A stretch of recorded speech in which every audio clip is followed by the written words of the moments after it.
So right now we're halfway through our third growing season out here, and the goal in establishing this plot was really to see what cultivars perform well here and which ones don't perform as well, and to see if this is a viable specialty crop for growers in the state.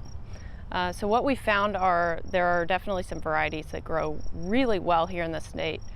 Things like Chinook has especially done really well. Some of the varieties that haven't done as well, Willamette is one, Pearl has not done as well. So we've watched them reach the top wire, we've watched them produce cones, and we've collected data on not only yields, but also what's the lupulin inside telling us, what are those acid contents, which is the key component that the brewers really care about. For majority of the varieties, we are meeting those acid requirements, getting into that range, which is very important.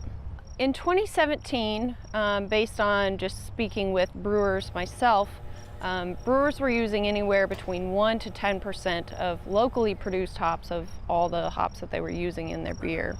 So as quality has increased, as education has improved, their best management practices, that kind of thing for growers, their quality and the volume has also increased, allowing more opportunity for brewers to include the local hops in their brews. So the demand is increasing. The growers have to reach out directly to the brewers and establish those relationships, which is one of the more challenging parts of producing hops. We don't see this project finishing up right away. We see it continuing.